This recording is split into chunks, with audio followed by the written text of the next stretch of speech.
ልናደርግ የሚገባውን አብረን እናያለን። ከውድ ባለቤቴ ከልጆቼ እንደገና ደግሞ ከማገለግልባት ቤተክርስቲያን ጾም ጸሎት ይዘው እየጸለዩ ነው። ስለናንተ ሰላም በለልኝ ብለዋል።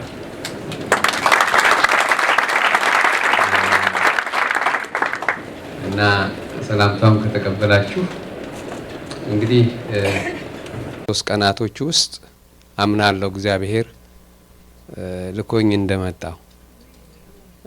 በብዙ መረጃዎች ነው የመጣሁት። እንደ ጥያቄ ከሆነ እዚህ መምጣት አልነበረብኝም።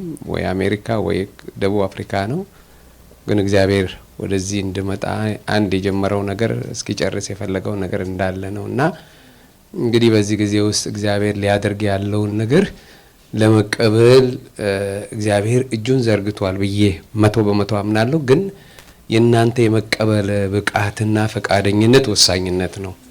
ፈጽሞ የእግዚአብሔር ጸጋ አያልቅም። ግን ሰዎች የሚወስኑት የእግዚአብሔርን እጅ በጠበቁት መጠን ነው። ምን ያህል ጠብቀዋል በሉት እስቲ አጠገባቸው ያለውን ሰው።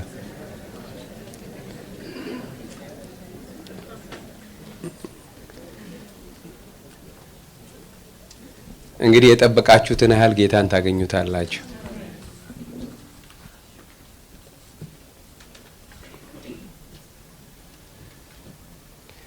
ስለ ዘመኑ ክፋት እና ቀኖቹ ክፎች ስለሆኑ አንተ የምትተኛ ንቃ ይላል። እሱ ላይ ብዙ አይደለም የምናገረው፣ ግን ስለ ጊዜ እንድናስብ ነው።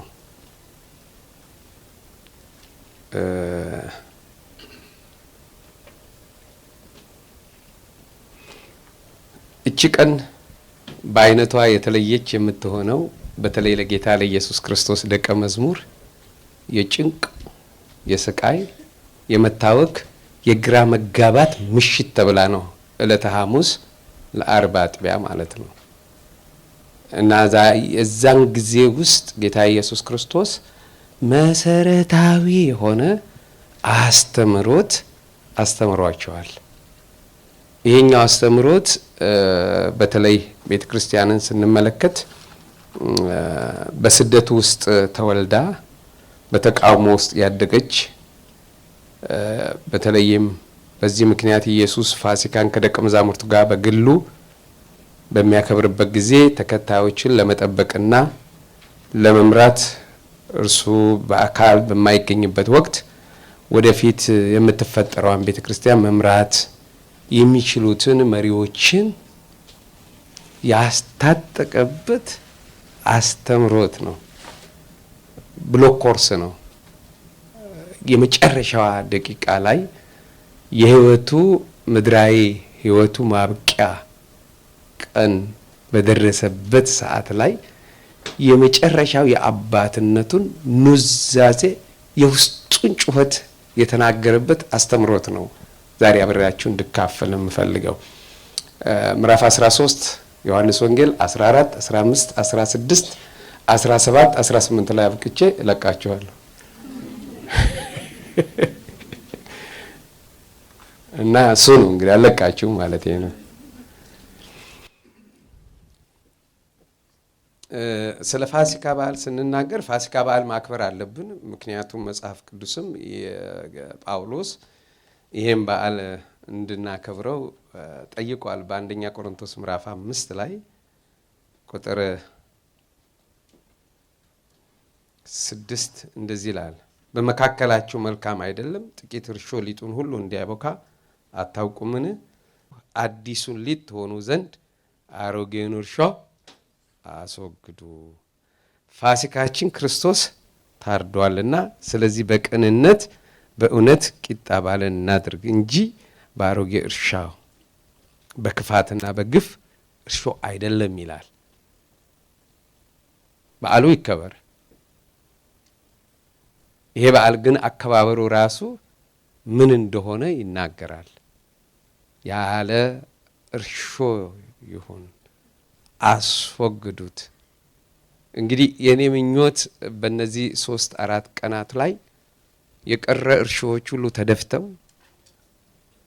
እግዚአብሔር የማይከብርበት ነገር ሁሉ ተነቅሎ በአዲስ እርሾ በአዲስ ማንነት የእግዚአብሔርን ክብር የምናይበት ጊዜ እንዲሆን ነው እና ይህንን በዓል ስናከብር በዚህ አይነት መልኩ እንድናከብር ነው እንትን የምለው።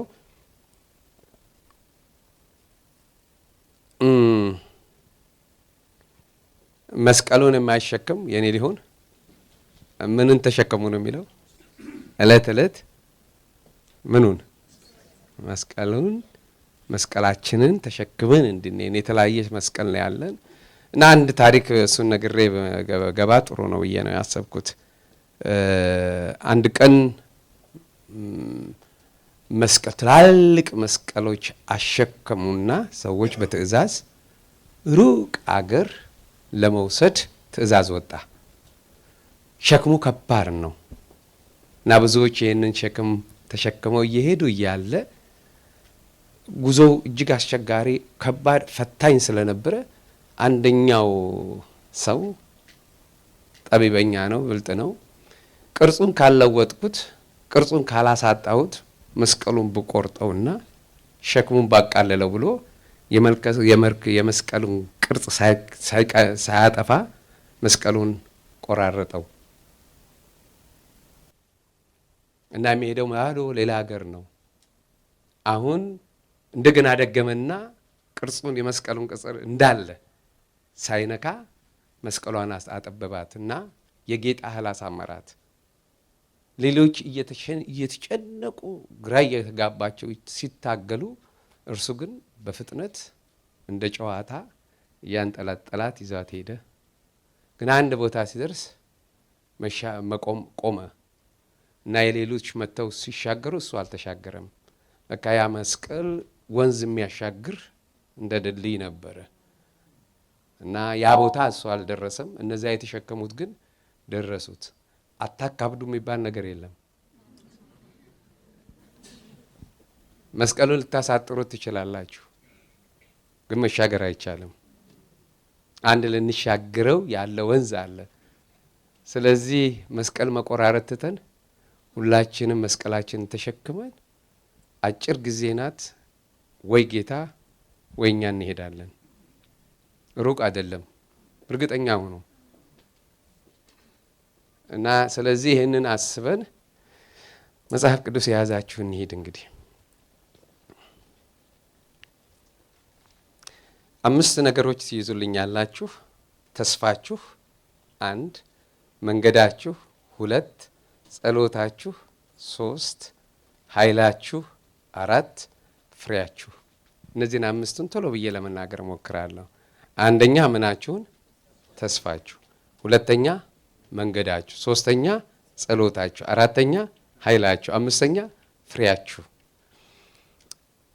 ጌታ ኢየሱስ ክርስቶስ በዮሐንስ ወንጌል ምዕራፍ 13 እንዲህ ይላል። ቁጥር 1 ላይ ኢየሱስ ከፋሲካ በፊት ከዚህ ዓለም ወደ አብ የሚሄድበት ሰዓት እንደደረሰ አውቆ በዚህ ዓለም ያሉትን ወገኖቹን የወደዳቸውን እስከ መጨረሻ ወደዳቸው ይላል። ወዷቸዋል፣ ግን መውደዱን ጥግ አደረሰ። ወዴት ሊሄድ ነው? ሰዓቱ ደርሳለች። ወዴት? ወደ አባቱ። ቁጥር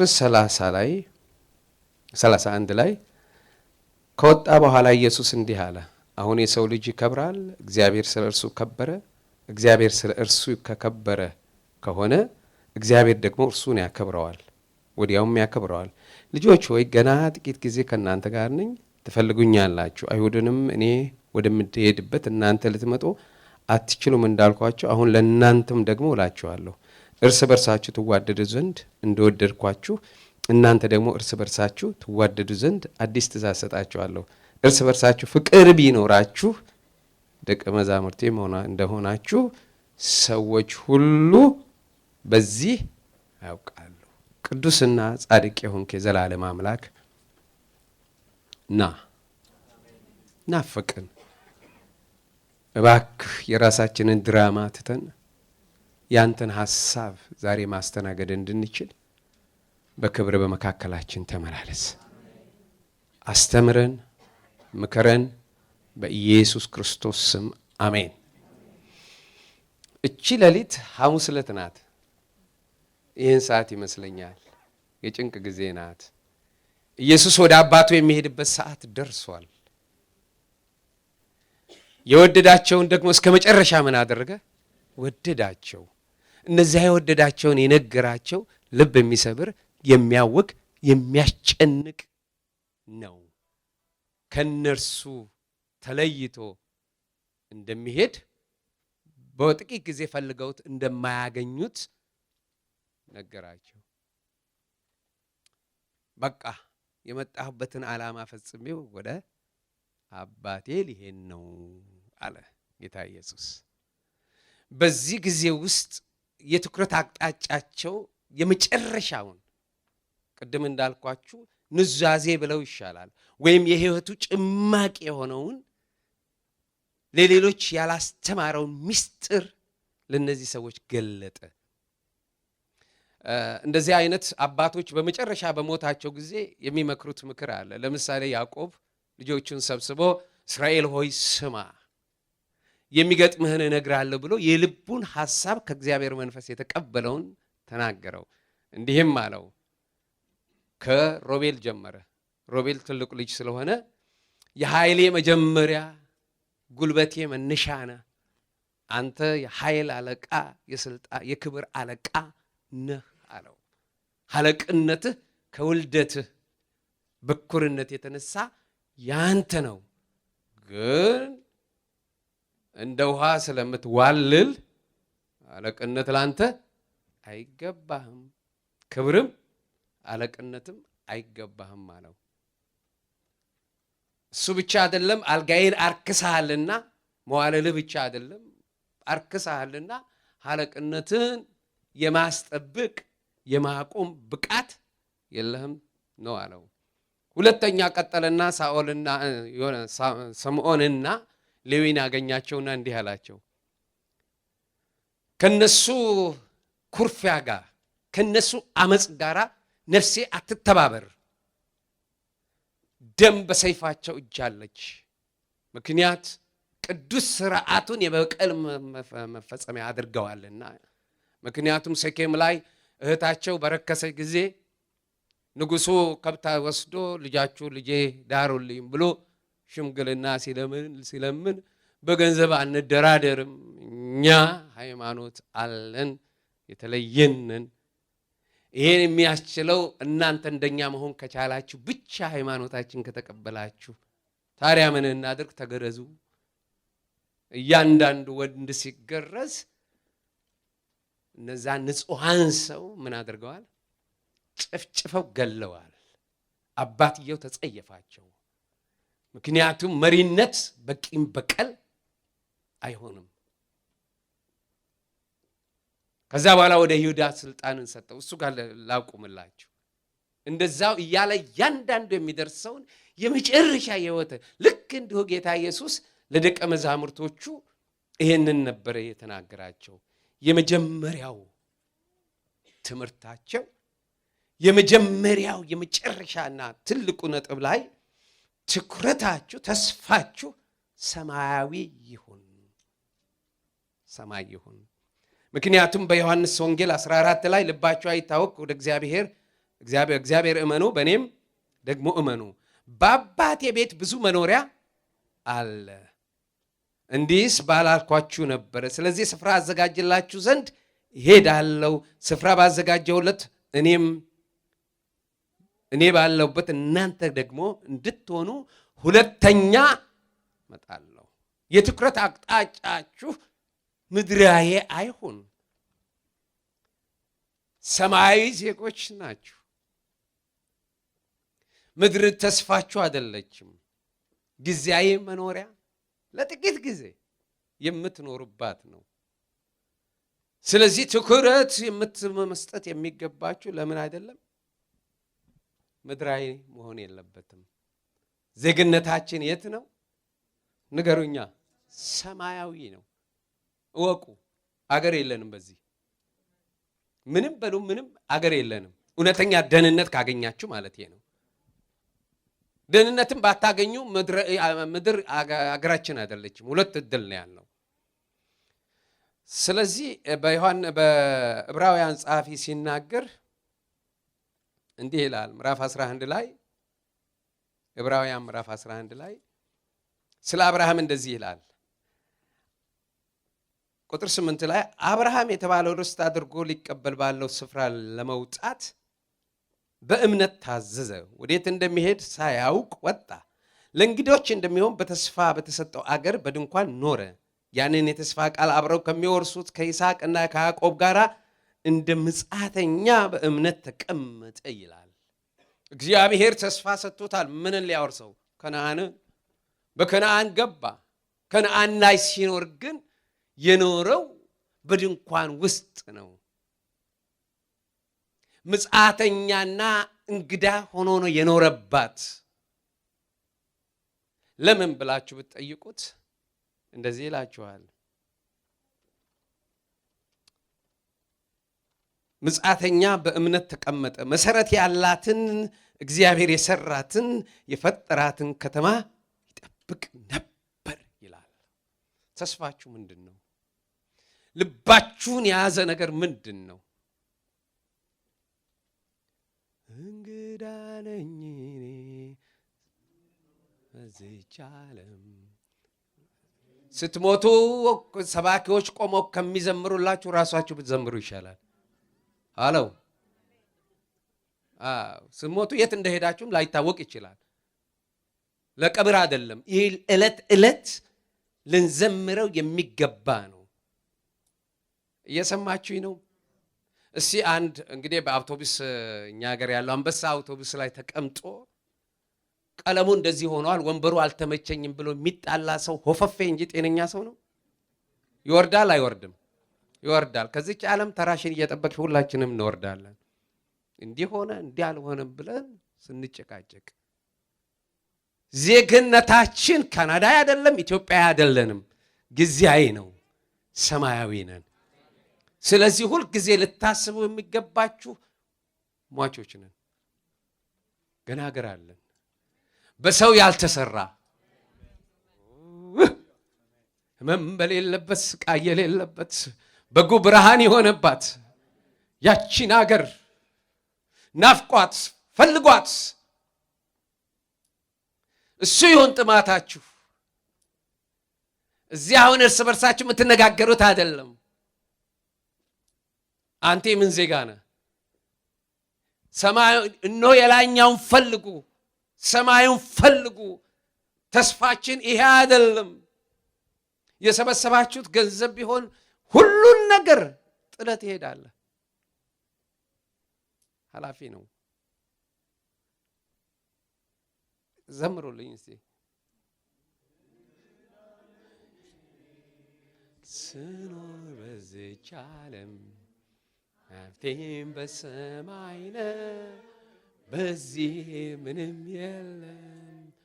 መላእክት ይጠሩኛል በሰማይ በር ከፍተው፣ እንግዲህ ይህ ዓለም ፍጹም ቤት አይደለም ቤትህ አለው። ደም ግፊትህን አታስነሳው። እዚህ ምድር ላይ ያለ ነገር ከንቱ ነው። አገር አለ አንተ ገዝተህ በኢንጂነሮች የተሰራ ሳይሆን የሰማይ አምላክ የሰራው። ዋው! ናፍቆታችሁ መጨረሻ ላይ ነው። ትኩረታችሁ ጸጋ አገልግሎት ላይ፣ ታምራት ላይ፣ ይሄ ላይ አይደለም። እናንተ የማን ዜጋ ናችሁ? ዜግነታችን ምንድን ነው የሚለው? በሉትስ እንጂ ሰማያዊ ነው። የሰማይ ዜጋ ነህ። ስለዚህ በምድር ላለው በዚህ ከንቱ ነገር ይላል ትኩረት አቅጣችሁ ተስፋችሁ ሰማያዊ ይሁን። በፍጹም የእውነት ነው። በእግዚአብሔር ፊት እነግራችኋለሁ፣ በአንድም ሀብታም ቀንቼ አላውቅም። ያው እግዚአብሔር ያውቃል። ይሄን አምላኬን አገልግሎ በመጨረሻ ነፍሱን ለጌታ ሲሰጥ ሰዎች ናፍቆቴ ረሃቤ እሱ ነው። እድሌን እሱ አድርግልኝ። ፍጻሜ እንደሱ እንደ ጻድቁ ትሁን። እቺ ምድር በምንም አይነት ተስፋችን አይደለችም። እስቲ ዜግነቴ የት ነው በሉኝ። ደግሞስ ዜግነቱ ሰማያዊ የሆነ ሰው ስለ ራሱ አይሟገትም። ለምሳሌ እስራኤል አንድ ጊዜ አንድ ወታደሯ ተያዘ። ጋዛ የተባለችውን ፍልስጤምን በቦምብ አረሱት። ስለ አንድ ዜጋ ቦምብ አፈነዳች። እውነተኛ ዜጋ ከሆንክ አንተን የነካ ባለቤቱ ከሰማይ ሆኖ ዜጋ ተነካ ብሎ የሚነሳ አምላክ ነው ያለ። ዋው!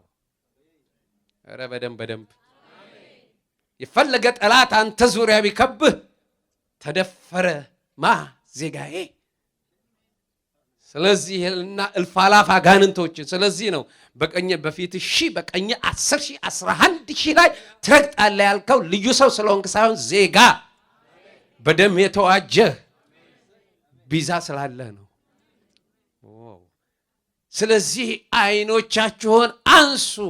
ምድራዊ አይደለም ተስፋ፣ ትምህርት አይደለም፣ አገልግሎት አይደለም፣ ቅባት አይደለም፣ ፓስተርነት አይደለም፣ ሃሎ ልጅ መውለድ አይደለም፣ ተስፋሽ ትዳር መያዝ አይደለም፣ ከትዳር ያለፈ።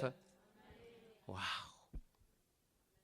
ጌታ ኢየሱስ ስፍራ ላዘጋጅላችሁ ዘንድ እሄዳለሁ ደግሞም እመጣለሁ እኔ ወዳለሁበት ልወስዳችሁ። ሁለተኛ በዚህ ተጽናኑ ነው ያለው። መጽናኛችን ሌላ ሊሆን አይችልም፣ የኢየሱስ ምጽአት ነው። ምክንያቱም ምርጫችን ነው። ማንም ይሆን እግዚአብሔር የሰው ነፍስ ዘላለማዊ ነው ያደረጋት። ሁለት ምርጫ አለን። እንደዛ በሉቃስ ወንጌል ላይ እንዳለው ቀጭን የተልባ እግር የለበሰ እጅግ ባለጠጋ የሆነ እና አንድ ድሃ አልዓዛር የሚባል ነበር ይላል መጽሐፍ ቅዱስ። እነሆ መጽሐፍ ቅዱስ ሲናገር አልዓዛር ምን ሆነ? ሞተ ብቻ ነው የሚለው፣ ሞተ ይላል። ያኛውን ግን ምን ይለዋል? ባለጠጋው ሞተ ተቀበረ ይላል። ያኛው መዘጋጃ ይሆናል የቀበረው፣ ቀባሪም አልነበረውም። እንደ ስሙ ግን እግዚአብሔር ረዳቴ ነው፣ እግዚአብሔር አዳኜ ነው ብሎ አስቀድሞ በሰማይ ስለተመዘገበ ቀጥታ የዚችን ዓለም ቁስል ምኑን ትቶ ወደ አብርሃም እቅፍ ገባ ሲል አብርሃምን አቀፈው አይደለም። አብርሃም የእምነት አባት ስለሆነ በእምነቱ እምነት እቅፍ ውስጥ ገባ ማለት ነው። ያኛው ግን ባለጠጋው ሞተ ተቀበረ ይላል። ሲኦል ወረደ። ይገርመኛል። ሲኦል ላይ ሆኖ አሸቅቦ በዛ ስብከት የለም፣ በዛ መጽሐፍ ቅዱስ የለም፣ በዛ ዝማሬ የለም፣ በዛ ወንጌል የለም፣ በዛ ተስፋ የለም። አንዴ ከሞተ በኋላ አሸቅቦ እግዚአብሔርን መጥራት አይችልም። ኢየሱስ ገና ሲል አጋንንቱና መንትኑ ሲኦል ይናወጣል። አይፈቀድም። ሊፈቀድ የሚችለው አገልጋይን ብቻ መጥራት ነው። አብርሃም ሆይ አለው፣ አባቴ አብርሃም ሆይ አልዓዛር ጫፍ ሲኦል እውነት ነው። ዶንጆክ አትቀልዱ፣ እውነት ነው። እችን ጫፉን አፍቶ ዊስኪ ሲጠል ያልጠጣው መጠጥ የለም በምድር እያለ፣ ሰማይ ግን ድንብሎ የሆነች ውሃ እንኳን አልሰጠችውም። ስቃዩ በጣም ከባድ ነው። እድላችንን የምንወስነው እሱ ነው። ተስፋችን ምድር አይደለም። በምድር ምክንያት ዘላለምን አትጪ አትጣ፣ ያ ይሻላል። ስንት ዓመት ግማሾቻችን አሁን ግማሽ በልተናል። 30-20 ዓመት ቢጨምሩብን ድካም ነው። ሩቅ አይደለም መሄጃችን። ጊዜው ፈጠነ፣ እየሮጠ ነው። ተስፋችን ሰማይ ነው። ኧረ በደንብ እባካችሁ። አዎ ምድር። ሁለተኛ አለ መንገዳቸው አለ ጌታ ኢየሱስ ክርስቶስን በዛ ዮሐንስ ወንጌል ላይ ምን አሉ?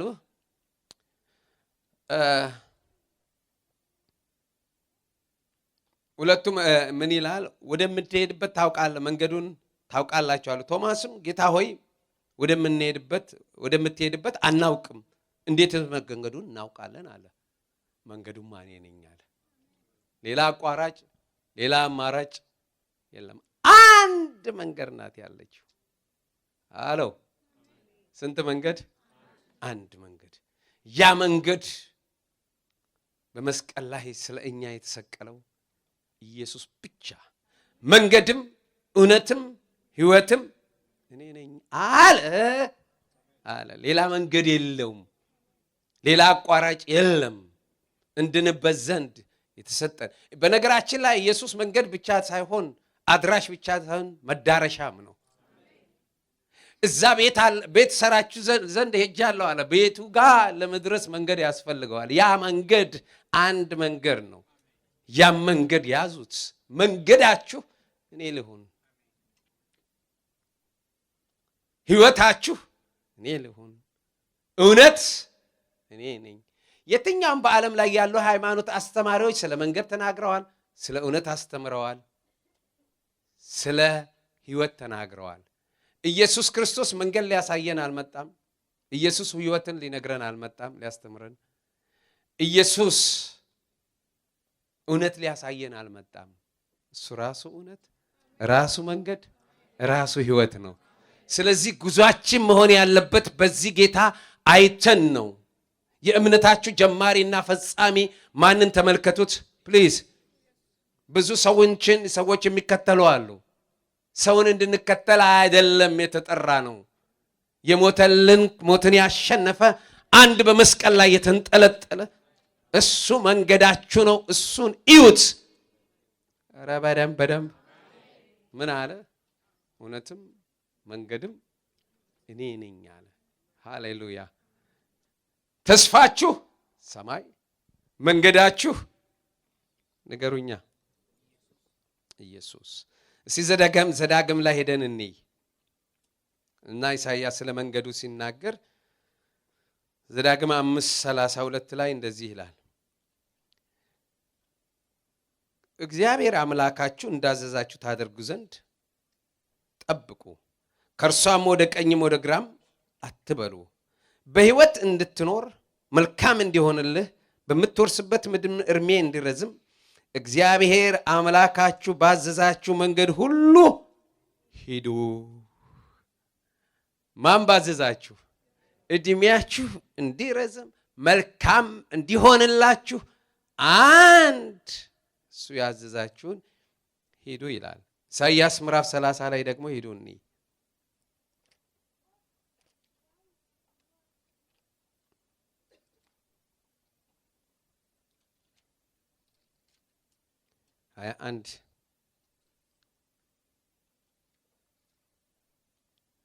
ከ19 ጀምሮ በኢየሩሳሌም ውስጥ በጽዮን የምትኖሩ ሕዝብ ሆይ ከእንግዲህ ወዲህ አታልቅሱ። በጩኸት ድምፅ ይራራልሃል፣ በሰማህ ጊዜ ይመልስልሃል። ጌታ የጭንቅ እንጀራህንም የመከራህን ውሃ ቢሰጥህም አስተማሪ እንግዲህ ካንተ አይለይም አይሰወርም። ዓይኖቹም ግን አስተማሪ ነው ያሉ። ወደ ቀኝም ወደ ግራም ፈቀቅ አትበል። ጆሮ በኋላ መንገዱ ይህች ናት፣ በእርሷ ላይ ሂድ የሚልህ ቃል ይሰማሃል። ምንም በዚህ መንገድ ላይ እወቁ። ሰሞኑን እንደዚህ አልኩኝ። አሁን 20 ሚሊዮን ኢትዮጵያ ውስጥ ክርስቲያኖች ፕሮቴስታንት ተብለው ነው የሚገመተው። ከ20 ሚሊዮን ውስጥ 1/4 ብቻ ነው የዳነው ብዬ አስባለሁ። ጌታ መጣሁ ልትሉኝ ትችላላችሁ። ስለ ዘሪው ምሳሌ ጌታ ተናገረ። አንደኛው ድንጋይ መሬት ላይ መንገድ ላይ ተጣለ እና መንገድ ላይ ቸርች መጥቷል፣ ቃል ሰምቷል። ግን ሰይጣን ምን አደረገ? ለቀመው፣ ባዶ ነው። ሁለተኛው ጭንቻ መሬት ላይ ይላል። ድንጋያማ ስር የሌለው ስለነበረ ዘመረ፣ አሸበሸበ፣ ሰበከ። መጨረሻ መከራ ሲመጣ ግን ወዲያው ደረቀ ይላል። ስንት ማለት ነው? 2/3 እንደገና የተዘራ ሾክ ውስጥ ወደቀ፣ በቀለ፣ ታየ። ግን ምን አነቀው? የምድር ባለጠግነት፣ የምድር ክብር ያዘው፣ ያለ ፍሬ ሆነ። ስንቱን ያፈራው? 1/4 ሆኖ ሲዘራ መልካም መሬት አገኘ። 30፣ 60፣ 100 አፈራ። ስለዚህ አንድ አራተኛ ብቻ ነው በዚህ የዘር ምሳሌ ውስጥ የዳነው። ምክንያቱም መጽሐፍ ቅዱስ መንገዱ ጠባብ ቀጭን ናት፣ እየዘለልክ አታልፋትም፣ አላልፋትም፣ ዋጋ ያስከፍላል። ቤት አለኝ በሰማይ እዛ ለመሄድ ግን ወሳኝ ነው። መንገዱ ጠባብ ነው። ያኛው ሰፊ ነው፣ ብዙሃን ይሄዳሉ፣ ብዙሃን ይድናሉ አይደለም። የተጠሩት ብዙ ናቸው፣ የተመረጡት ግን ጥቂት ናቸው። ህይወታችሁ ላይ አንትጫወቱ ፕሊዝ። መንገዷ ጠባብ ናት። የዲሞክራሲ ቤት አይደለም፣ ቴዎክራሲ ነው። አገዛዙ ሰማያዊ እንጂ የህዝብ አገዛዝ አይደለም። መንገዷ ጠባብ ናት። ዋው! የት የምትወስደው? እግዚአብሔር ወደ ሰራት ከተማ። ያቺ እግዚአብሔር የሰራት ከተማ አስደናቂ ከተማ ናት። አልማዝ፣ እንቁ፣ መረማመጃ አላት ይላል። እሱ አይደለም መንግስት ሰማያት ያደረገው። ይሄ በአደባባይ ላይ ስለኛ ራቁቱን የተሰቀለውን ኢየሱስን ይህን ክብሩን ጌታ የምታይበት ቀን ሩቅ አይደለም፣ ቅርብ ነው።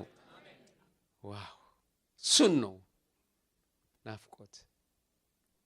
የእውነት ነው። ጌታን ቀባይም ብዬ ጠይቄው አላቅም፣ እሱ ያውቃል። ግን እፈልግሃለሁ አባቴ። ስሙ የገነነ በዓለም ላይ መቼ ትመጣለህ ፊትን እንዳይ ላይ ጓጉቻለሁ የኔ ጌታ ኢየሱስን እንዳየው። እሱም ማየት ከፈለገ መንገዱ ጠባብ ቀጭን ናት። ዝም ብሎ የሚገባበት አለ። በዝማሬ በስብከት በአገልግሎት የሚገባበት አይደለም። ህይወት መወሰን አለበት። እግዚአብሔር ለሰው ልጆች የሰጠው አንድ ነገር ነው፣ ነፃ ፈቃድ ሰጥቷል። ያን ነፃ ፈቃድ ወስነ መሄድ ያንተ ፋንታ ነው። ተስፋችሁ ሰማዩ መንገዱ እኔ ነኝ አለ ጌታ ኢየሱስ። በምድር ይመቻችኋል አላለም። በምድር ሳላችሁ መከራ አለባችሁ አለ። ቢሊየነር ትሆናላችሁ፣ የብልጽግና ትጠረምሳላችሁ። ጠረምሰ ሲሆን ነው የምትገባው። የሚጠረመስ ነገር የለም። ጥርሱን ነክሰ ነው ወደዛ የሚኬደው። ኧረ በደንብ አሜን። አዎ እኔም እናንተንም እዛ ማግኘት ስለፈለኩ ነው ይሄን መልእክት። አዎ ምን ያደርጋል ዘምረን፣ ምን ያደርጋል ክርስቲያን ተብለን ወደ ጌታ ሄደ ብለን ቤተሰብ አጽናናን ሹልክ ብለህ ብትሄድ አንተ ወይ አንቺ ምን ይጠቅማል? እያባበልን ክርስትና ዋጋስ። እንዳውም እንደዚህ ከሆነ እነ ጳውሎስ ጅሎች ናቸው፣ እነ ጴጥሮስ ጅሎች ናቸው። እነ እስጢፋኖስ በድንጋይ ሲወተወገሩ ተሳስተዋል። እነ ማርቆስ በአሌክሳንድሪያ ላይ መሬት ለመሬት ተጎትተው የሞቱት ሞኞች ናቸው። ብልጽግናን እያለ ክርስትና ዋጋ ያስከፍላል። ሃሎ ኧረ ስሙኝ፣ ዋጋ ጥርስህን ነክሰ ነው እዛ መንግስት ውስጥ የምትገባው። ዝም ብሎ ሰተት ብሎ የሚገባበት ቤት አይደል። በእርግጠኛ የምንሰራ የለም፣ ተሰርቶልናል። የተሰራልን መንገድ ላይ ለመሄድ ግን ዋጋ ያስከፍላል አለ ጌታ ኢየሱስ። መንገዳችሁ በመንገድ ላይ ስትሄዱ ደግሞ ዜጎች ስለሆናችሁ፣ ለምሳሌ አሜሪካኖች ኢትዮጵያ ሲሆኑ ከኤምባሲው ጋር ወይም ከመንግስት ጋር ከአሜሪካ መንግስት ጋር ልዩ ግንኙነት አላቸው። ያለፉበትን ያረፉበትን አሁን ኮማንድ ፖስትም ስላለ በየጊዜ ሪፖርት ያደርጋሉ። ድምጻቸው ይሰማል። አንተም በመንገድ ላይ ወደዛ የሄድክ እያለህ እንድታሰማው ይፈልጋል። ኧረ ስሙኝ። ስለዚህ አለ በእኔ ማመን እኔም አድርገውን ያደርጋል፣ ከዛም በላይ ተመጣጣኝም አበላጫም ያደርጋል አለ ጌታ ኢየሱስ። የጥራት ጉዳይ ሳይሆን የብዛት ጉዳይ ነው። ኢየሱስ 12 ነው። ጴጥሮስ ግን በአንድ ጊዜ ስብከት 3000 ነው ያዳነው። የብዛት ጉዳይ ነው እንጂ ጥራት ጉዳይ አይደለም። በእኔም ማመን እኔም ማደርገውን ያደርጋል አለና አብ ስለ ወልድ ይከብር ዘንድ ምን አሁን ቤተክርስቲያን ምንድነው ዓላማ? በምድር ላይ መኖሯ ነፍሳት ማዳን፣ ደቀ መዝሙር ማድረግ ነው። ይሄ ግባት እንጂ ግብ አይደለም። ግቡ እግዚአብሔርን ማክበር ነው። ለክብር ተጠርታ። ስለዚህ ነው እግዚአብሔር በጣም ስለፈለገ ክብርን ለማንም አልሰጥም አለና የምትበላውና የምትጠጪው እንኳን ጭምር ለማን ክብር አለ? ለእግዚአብሔር ክብር አለ። በስሜ የምትለምኑትን ሁሉ አብ ስለ ወልድ ይከብር ዘንድ ምን አደርጋለሁ? ስልጣን ሰጠ። በዚህ ጉዟችን ላይ ባለስልጣኖች ያደረገን በምን? ስሙን ሰጥቶ በደንብ በስሜ አለ። እንግዲህ ማናቸውም ጥያቄ ብሎ አለ። በስሙ ስንጠይቅ ምን ማለታችን ነው? በስሙ ስንል ወደ እግዚአብሔር ለመቅረብ ብቸኛው ከኢየሱስ ጋር ባለን ህብረት ነው።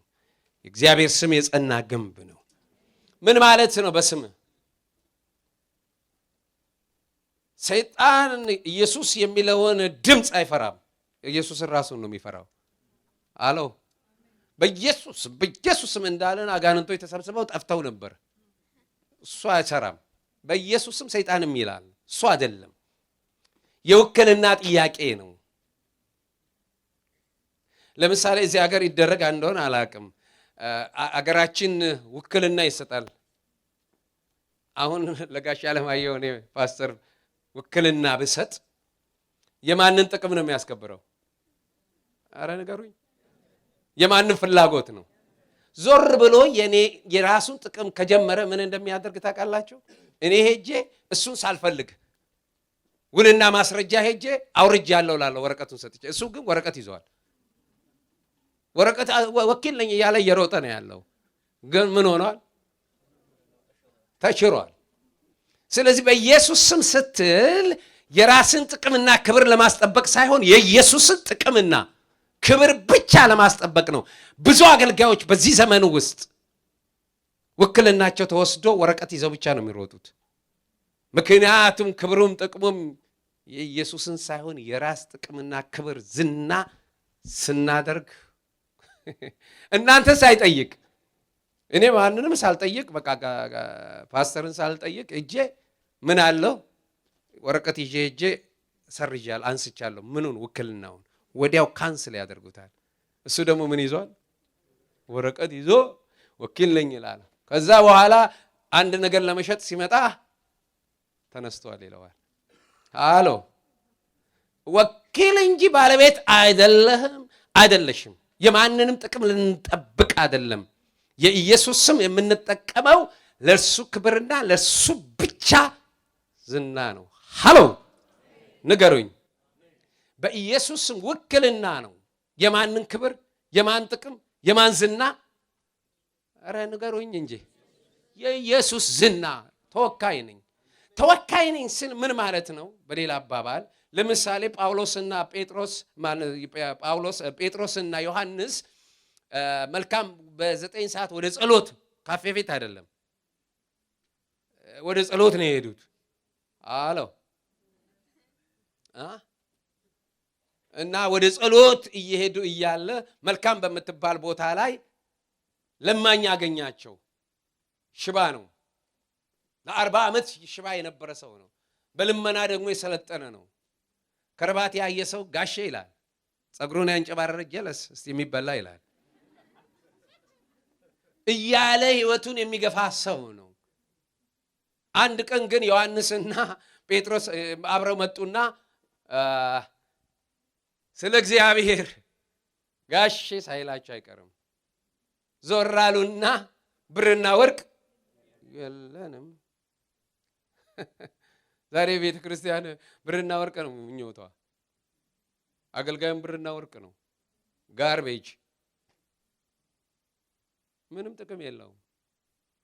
ወድም በልተሽ እንት ቤት ነው የሚሄደው። ምናልባት ጥሩ ምግብ ሊበላ ትችላለህ። ምንም ነገሩኝ። ምንም በኋላ እንዲህ ብርና ወርቅ የለንም አሉት። ወደኛ ተመልከት አሉት። በናዝሬቱ በኢየሱስ ስም ተነስና ተመላለስ ሲልህ ውክልና ነው። ቅድም እንዳልኳችሁ ውክልና ያለው ሰው ለምሳሌ እኔ ለጋሻ ለማየው ውክልና ከሰጠው ቤት ሽጥልኝ ወይም አከራይልኝ ብል ምንድነው የሚለው?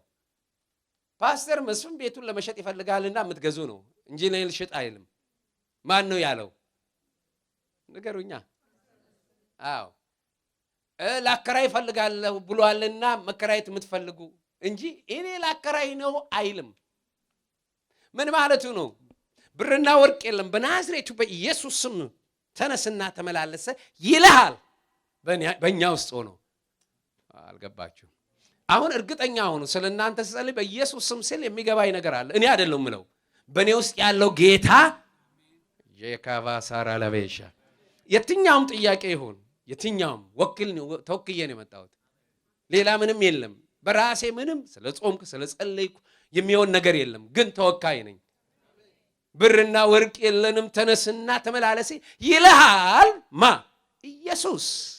ኢየሱስ ካለ ደግሞ የማይፈታ እንቆቅልሽ የማይለወጥ ታሪክ የለም። ይህን ስልጣን ሰጣቸው። ምን? አገራችሁ እስክትመጡ ድረስ ስልጣን ሰጥቻለሁ። በማስም በኔ ስም ለማጥቅም ለኔ ጥቅም ለኔ ክብር። ኧረ በደንብ ቤተ ክርስቲያን እሱ ነው ማሰብ ያለባት። ሰውየው ብድግ ብሎ ዘለለ። ዋው! በዚህ ዘመን ቢሆን ትልቅ ፖስተር አሰርተው ሽባውን አስቀምጠው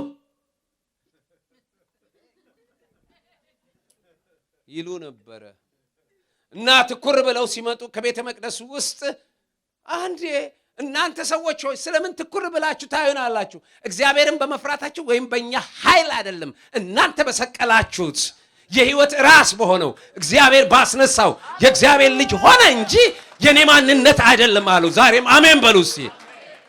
ጄካቫራላ ዛሬ እርግጠኛ ሆኜ ስሙ ይሰራል።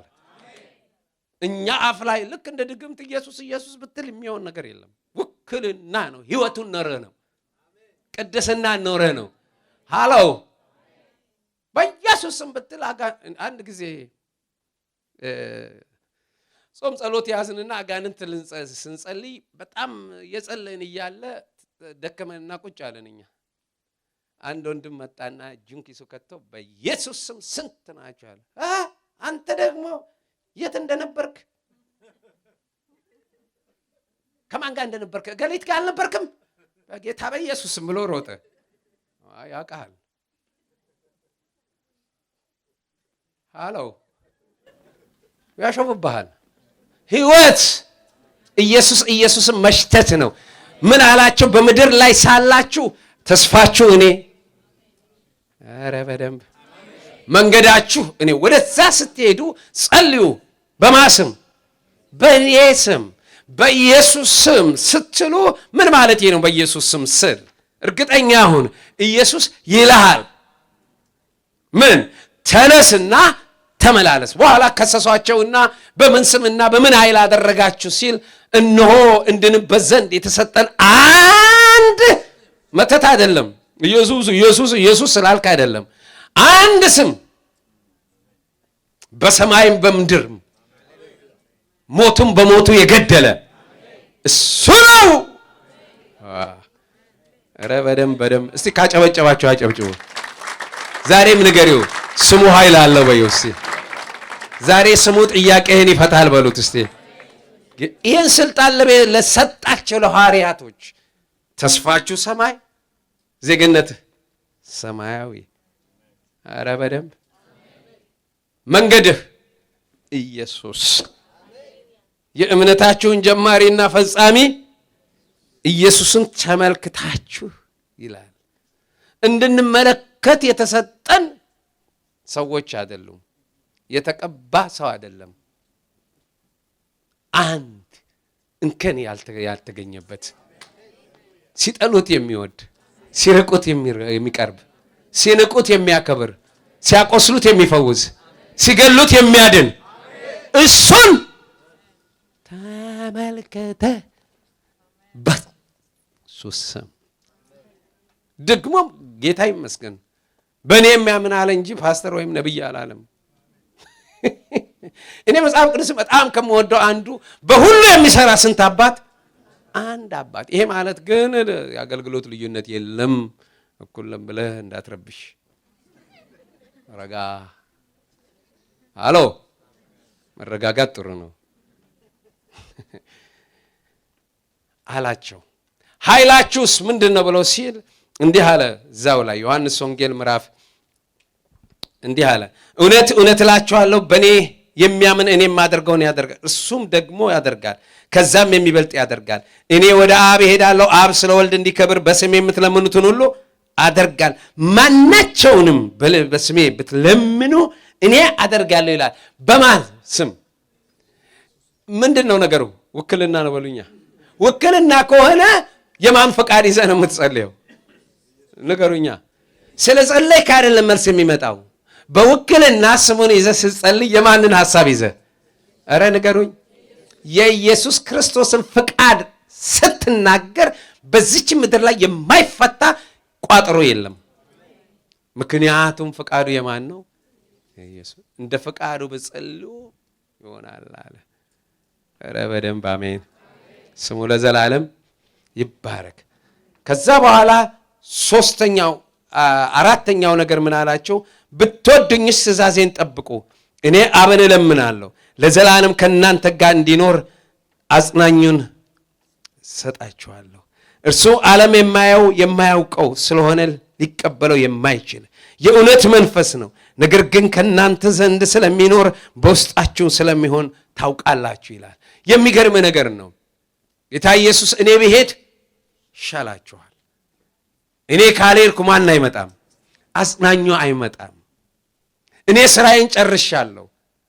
አሁን ያለቀውን ስራ ደግሞ ሊያከናውን በእናንተ ውስጥ ከእናንተ ጋር አብሯችሁ የሚሆን እነሆ ወላጅ እንደሌላቸው ትቻችሁ አልሄድም። ወገን የለኝም፣ ዘመድ የለኝም፣ ምናምን የለኝም፣ አይሰራም። እኔ ራሴ ቃሌን ከታዘዝክ አብሬ እኖር ዘንድ አንተ ጋር እንኖራለን፣ መኖሪያ እናደርጋለን ይላል። ክብር ለማን ይሁን? ኢየሱስ አንቺ ውስጥ ይገባል፣ እዚህ ውስጥ። ከዛ አንቺ ደግሞ ጌታ ውስጥ ገበያለሽ። አሁን ይሄ ማን ነው የሚታየው? ጌታ ብቻ ነው የሚታየው። አንቺ እዚህ ውስጥ ነሽ። ባለበት ሁሉ አለሽ። ኧረ በደንብ አሜን። ይህን ሲሰጥ ምንድን ነው ያላቸው? ጌታ ኢየሱስ ክርስቶስ እንግዲህ መንፈስ ቅዱስ ነው፣ ስለ መንፈስ ቅዱስ ነው። በዚህ ዓለም ላይ ስትኖሩ ይሄም አንደኛ ተስፋችሁ፣ ሁለተኛ መንገዳችሁ፣ ሶስተኛ ጸሎታችሁ፣ አራተኛ ኃይላችሁ በምንድን ነው አለ? በመንፈስ እንጂ በኃይልና በጂኦሎጂ አይደለም፣ በቲዮሎጂ አይደለም፣ በምኖሎጂ አይደለም። በምንድን ነው አለ? በመንፈስ ነው አለ። መንፈስ ቅዱስ ድንቅ ነው፣ ድንቅ ነው። እግዚአብሔር አብ፣ እግዚአብሔር ወልድ፣ እግዚአብሔር መንፈስ ቅዱስ ስንት አምላክ? አንድ አምላክ። ስንት አካል? ሶስት። የራሳቸው ድርሻ አላቸው ሶስቱም። አብ ብሉፕሪንቱን የሰራው እሱ ነው። ብሉፕሪንቱን የቀረጸው የእኛን ደህንነት ሁሉ ፕሮግራም አውጥቶ። ስለዚህ ነው ጌታ ኢየሱስ አባቴ ያሳየኝ እንጂ ከራሴ አንዳች አላደርግም አለ።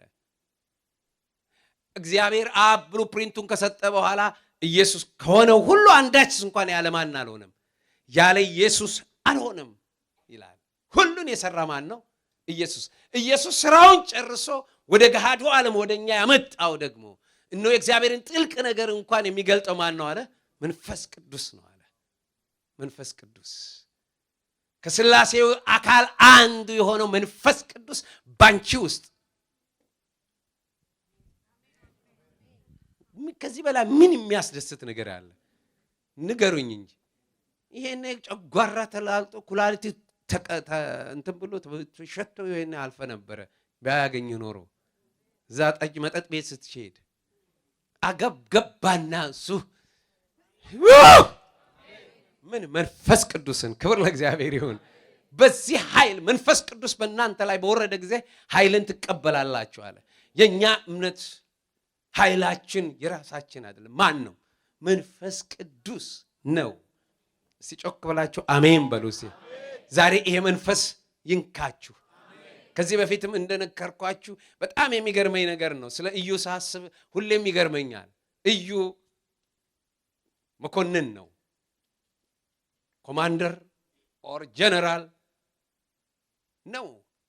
ዓመታዊ እረፍት ነበር፣ ጦርነት ወራት አልነበረምና በመኮንኖች ክበብ ውስጥ መዝናኛ ውስጥ እያለ እየተዝናና ከጓደኞቹ ጋር ታሪክ እያወራ እያለ አንድ ነቢይ መጣና ካንተ ጋር ጉዳይ አለኝ አለው። ከማ ከኔ? አዎ፣ ግን ጉዳይ ከመኮንኖች ክበብ ውስጥ ሳይሆን ና ጓዳ ግባ አለው። ነገር ጓዳ ጋር ነው ያለው አለው። አገልግሎት ከፈለጋችሁ እዚህ መድረክ ላይ ሳይሆን ጓዳ። ኧረ በደንብ አሜን አሜን። ትልቁ ነገር እሱ ነው፣ እሱ ነው፣ የጓዳ ጉዳይ ነው። ስለዚህ ጓዳ አስገባና ምን አደረገ? አፈሰሰበትና የእግዚአብሔርን ነገር ነገረውና ሸሽ ወጣ። ደብድ ሲሄድ በኋላ መኮንኖቹ ምንድን ነው ይሄ እብድ ያለህ አለው። ምንም አላለኝም አለ። አይደለም ስትገባና ስትወጣ ልዩነት አይተናል። ጌታ ኢየሱስ ስትገባ ጓደኛችን፣ ስትወጣ ግን የሆነ ነገር አለ አለ። አይ እንደዛማ ከሆነ እግዚአብሔር እንዲህ ብሎኛል ሲል ልብሳቸውን አወለቁና እነሆ ስትገባ ጓደኛችን፣ ስትወጣ ንጉሳችን ያደረገው ባንተ ላይ የእግዚአብሔር ሐሳብ ቅባት ስለመጣ ነው አለ። የመንፈስ ቅዱስ ቅባት ተሞሉ። እቺን ዓለም የምናሸንፋት አንድ ጊዜ ነግራችሁ እንደሆነ አላውቅም። ልጆቼ ሚስዮናዊ ይልካሉ። እኛ በአመት ፈርመን አሁን ወደ 54 ሚስዮናዊ ቤተሰቦች አሉ። እነዚህን ፈርመን ነው የምንልካቸው። ልጆቼም ፈርመዋል ከልጅነታቸው ጀምሮ። ገንዘብ ግን የሚያገኙት እኔ ሰጥቻቸው ሳይሆን አንድ መጽሐፍ ሲያነቡ 1 ብር ይሰጣቸዋል። ሲያርጉ ደግሞ ወደ 5 ብር 10 ብር ገባ። ያንን እየከፈሉ ለኔ ዓላማዬ አንድ ነገር ነው።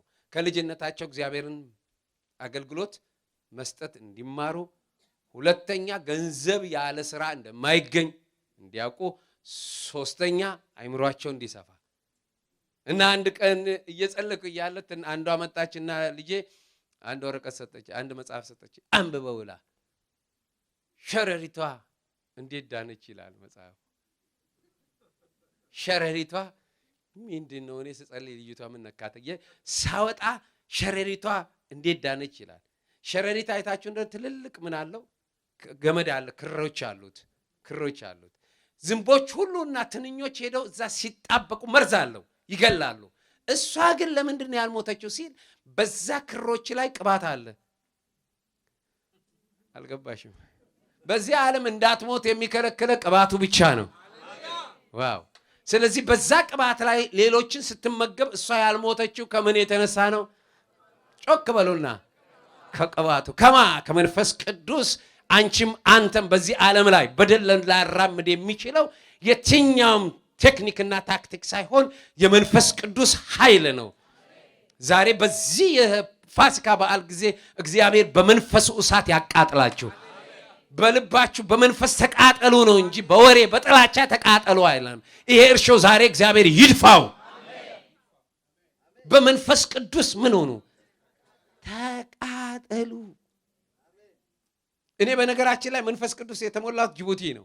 ጅቡቲ የተሞላሁት ጫት ለጓደኞቼ ጫት ኦሮታ፣ ቅርጢት፣ ታሎታ የጫት አይነት ነው እና ጫት ስላጣን ጓደኞቼን እኔ ጫት አመጣላቸዋለሁ ገንዘብ አልኩኝ። ጴንጤዎች ገንዘብ ይጥላሉ ብሎ ሰምቻለሁ። እነሱ አገልጋዩ ጾም ጸሎት ይዘው እየጸለዩ ገባሁ። ቁጭ ብዬ ሳንቲሙን ብጠብቅ ሰዓት እየሄደ ነው እያየሁ።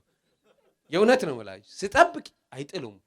ዛሬ ምን ነካቸው እነዚህ ሰዎች ብዬ እያለ ምን እግሬን እንደጣለና ልክ ፖሊስ ይዞ ማዕከላዊ እንዳስገባ አንድ ነገር ሳልቀር የሰራሁትን ሁሉ እያለቀስኩኝ ዘረዘርኩኝ። እዛው ቀረው። ልለቅም ሄጄ ተለቀምኩኝ። ያን ቀን ውስጤ ገባ መንፈስ ቅዱስ። የሚገርም ነው። ልክ ከዛ ወጥቼ ሙስሊሙንም ኦርቶዶክሱንም ሁሉንም አቅፌ መሳም ጀመርኩ። በቃ ፍቅር ገባብኝ። በኋላ ግማሹ አበደ አለው። በኋላ ሽማግሌዎች እንደዚህ አይደለም ረጋበር አሉ። ፍቅር ነው የሚለቀው። የመንፈስ ቅዱስ ፍሬ፣ የመንፈስ ቅዱስ መምጣት ጥላቻን አይደለም። እውነተኛ ቅባት፣ እውነተኛ ጸጋ፣ እውነተኛ ርህራሄ ፍቅርን ነው የሚያመጣው። አሜን በሉ። ኃይላችን እሱ ነው። ኧረ በደንብ አሜን አሜን አሜን። ዛሬ በዚህ ፍቅር ላይ ትዳራችሁ ላይ ሰላም የሚያመጣው መንፈስ ቅዱስ ነው። በቤታችሁ ላይ በቤተ ክርስቲያናችሁ ላይ መናጋችን ሊያወጣ የሚችለው የትኛውም ስብሰባ አይደለም፣ የትኛውም የተቀባ ሰው ሳይሆን ራሱ መንፈስ ቅዱስ ልባችሁን ስከፍቶ መርዙን አውጥቶ ሕይወት የሚሰጥ መንፈስ ቅዱስ ነው። አሜን አሜን። በኢየሱስ ክርስቶስ ስም ተሞይ። ዛሬ በዚህ እኔ ወደ ጌታ ስመጣ ሰው ሁሉ ልሳን አልተናገርኩም ብሎ ነው። ያሁኑ ደግሞ አልታየኝም ነው።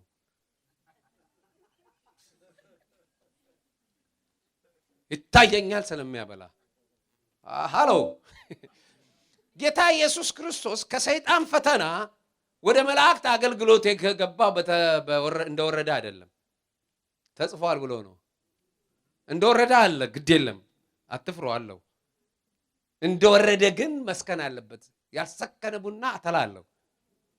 ኧረ በደንብ ትንቢት ይሁን መልእክት ይሁን መስከን አለበት። መረጋገጥ መፈተሽ አለብን አለው። አላስፈትንም ካለ አተላ አንጠጣም ብለን እነግራለን። ይቀበሉም አይቀበሉም አተላ አይጠጣም። እንዴ ቡና አይጠጣም? ይጠጣል፣ ግን ይስከን። አልገባችሁም? ይስከን። ይታየኛል። ጥሩ ነው። ጌታ ኢየሱስ ክርስቶስ ግን የሚገርመው ሶስት ያሸነፈው ምንድን ነው? እንደወረደ ማየት አቅቶት ነው እንዴ? ንገሩኛ እስቲ። ተጽፏል በሉ እስቲ። እንዴ እናንተ ሰው ጤና የላችሁም እንዴ? እዚህ ውስጥ አለ እኮ ለህይወትሽ መመሪያ። ይሄ ቃል ነው እኮ ህይወት። የደህንነታችን ብርሃን በዚህ ቃል ውስጥ ነው። ጄካቫራ ላይ ባሻ ይሄም እዚሁ ስላለ ነው የምናገረው። ልሳን አለና አለን እኮ የምናገር። ተጽፏል ብዬ ነው እኮ እየተናገርኩት ያለው በልሳን። ኧረ በደንብ አሜን አሜን አሜን። ስሙ ለዘላለም ይባረክ። አራተኛ ምንድን ነው? ኃይላችሁ። አምስተኛ አለ ፍሬያችሁ። በ15ኛው ምዕራፍ ላይ ፍሬ ታፈሩ ዘንድ ምን አለ? ሾምኳችሁ። ፍሬያችሁ ምን እንዲሆን? እንዲበዛ። ፍሬያችሁ ምን እንዲሆን? እንዲኖር። የተጠራ ነው ፍሬ ልናፈራ ነው። የጸጋ ስጦታ ፍሬ አይደለም፣ የመንፈስ ቅዱስ ፍሬ። በገላትያ 5 ላይ ያለው ፍቅር፣ ሰላም፣ ራስን መግዛት ያ ፍሬ ነው። ታፈሩ ዘንድ የማያፈራው ምን አድርገዋለሁ? ቆርጠዋለሁ። ይቆረጣል አለ። ይቆረጣል አለ። ለምንድን ነው እግዚአብሔር እኛን ወዴት ነው የምንሄደው? ቤቴ የት? በሰማይ። መንገዱስ? ኢየሱስ። ኃይል ስሙስ? የኢየሱስ ስም። ግንኙነት የማደርገው ከዜግነቴ ጋር ከአገሬ ጋር ንግግር አደርጋለሁ። በማን ስም? በኢየሱስ ስም። በምን ኃይል እራመዳለሁ? በመንፈስ ቅዱስ። ምን ይዤ ነው አባቴ ፊት የምቀርበው? ፍሬ። በፍሬ ታውቃቸዋላችሁ ይላል። ፍሬ፣ ይሄ መንፈሳዊ ፍሬ አለው። ምን ይዘህ ነው የምትሄደው? እንዱ ዘጥ እያልክ ዘመንህን ጨርሰህ ባዶን ክው ብለህ ልትሄድ ነው? ኧረ ኢየሱስ ስም። እንዱ በቃ ክው ስትይ ዘመንሽን ጨርሰሽ ባዶሽን እርቃንሽን። መንግስተ ሰማያት እኩል አይደለም ሰው ሁሉ። እዚህ ነው እኩል የሚሆነው። እዛ አንዳንዱ 5 ሽልማት አለው፣ አክሊል አለው፣ ብዙ ነገር አለው። ወገኖች መንግስተ ሰማያት መግባት በጣም ቀላል ነው። በኢየሱስ ያመነ ይድናል። መንግስተ ሰማያትን ማምጣት ነው ዋጋ የሚያስከፍለው። ጌታ ኢየሱስ ደግሞ እነሆ ጸሎት ላይ ምንድን ነው ያለው? በሰማይ የምትኖር አባታችን ሆይ ስምህ ይቀደስ፣ ማይምጣ መንግስትህ ይምጣ ሲል አገዛዝ ገቨርመንቱ ኪንግደሙ ባንተ ህይወት ውስጥ በእኔ ላይ አነገስኩት ነው የሚለው። አነገስኩት። እሱ ይንገስ። ያ ነው የራሳ አይደለም አይደለሽም። የማንሽ ንገሩኛ። እስቲ ጮክ በይና ይውጣልሽ ዛሬ። በቃ በጣም ይውጣልሽ። ስጋሽም ይወቅ እኔ የኢየሱስ ነኝ በይሲ። ጮክ በልና እኔ በልሲ የኢየሱስ ነኝ። ሰይጣንም ይስማ ማንም ይስማ የራሴም አይደለሁም፣ ተገዝቻለሁ። በምኑ? በደሙ አለ። ክብር ለማን ይሁን? እስኪ ካጨበጨባችሁ። እነዚህ ነገር ሐሙስ ምሽት ላይ ነው ይሄንን የነገራቸው። የሚገርም ነው። ልክ ሐሙስ ምሽት ላይ ይሄንን ነገራቸውና ፍትህ በተዛባበት ክፋትና ተንኮል በተሰራፋበት በዚህ አስጨናቂ በክፋት በተያዘች ዓለም ላይ ስትኖሩ እነዚህን ጠብቃችሁ እስከ እኔ እስክትመጡ ድረስ ሰላምን እሰጣችኋለሁ። የእግዚአብሔር ትልቅ ስጦታ ሰላም ነው። ሰላምን እሰጣችኋለሁ። ዓለም እንደሚሰጣችሁ አይደለም። ዓለም በውጫዊ ነገር ነው፣ ውሸት ነው። የዓለም ሰላም ጊዜያዊ ነው፣ ዘላቂ አይደለም። የኔ ሰላም መንፈሳዊ ነው፣ አይምሮንና ልብን ሁሉ የሚለውጥ ሰላም አለኝ። ቅድም እውነታችሁን ነው ወይ የምትዘምሩት እያልኩኝ ነው የታዘብኩት። ብሩኬ ምንድን ነው እስቲ በለው። ሰላም አለኝ ነው ምንድን ነው? አንተ ገብተህ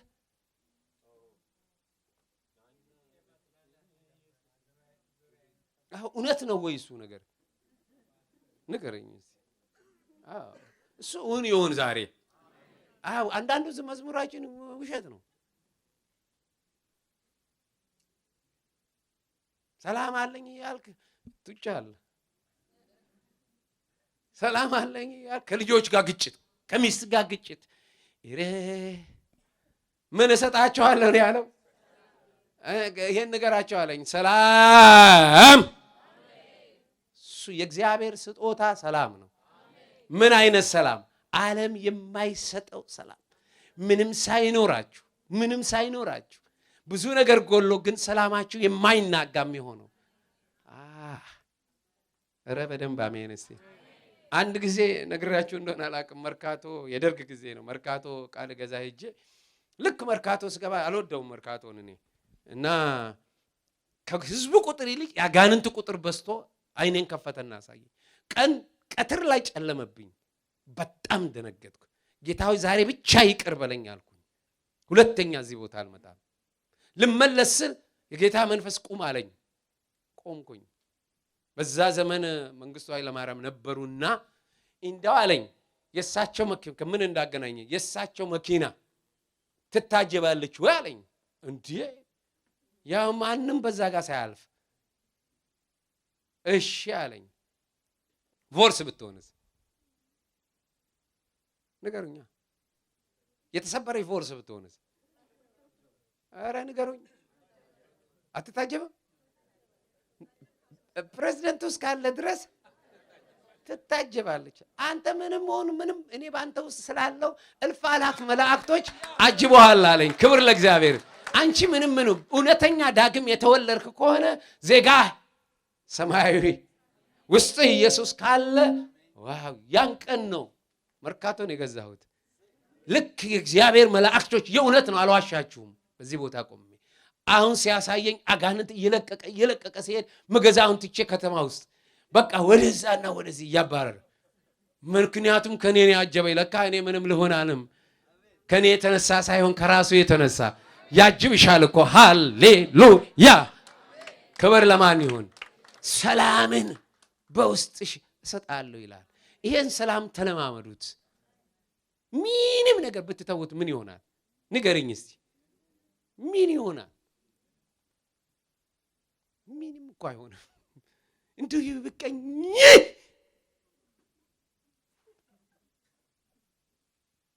ዛሬ ፈውስ ለሁሉ ነገር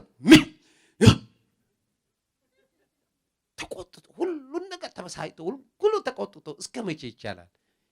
እረተው ጨጓራህን ረጋ በል። የእውነት ነው፣ ዝም ብዬ አይደለም። ሰላም ሰጣቸዋለሁ አለ። በኋላ ሁለተኛው ላይ ያለው ነገር ምንድነው? ከእንግዲህ ወዲህ ባሮች አላችሁ፣ ባሮች የጌታውን የሚሰራውን አያውቁምና ከዚህ በኋላ ምን እላችኋለሁ? ወዳጆቼ እላችኋለሁ አለ። ወዳጅ ምንድን ነው? በሮም መንግስት መሰረት አንድ የንጉሥ ወዳጅ ሲሆን ንጉሱ በሚገኝበት በየትኛውም ስፍራና በየትኛውም ቦታ ሳይከለከል የመግባት ልዩ ፍቃድ አለው ማለት ነው። ንጉሱ የሚወስነውን የትኛውም ውሳኔ አማካሪ ነው ማለት ነው።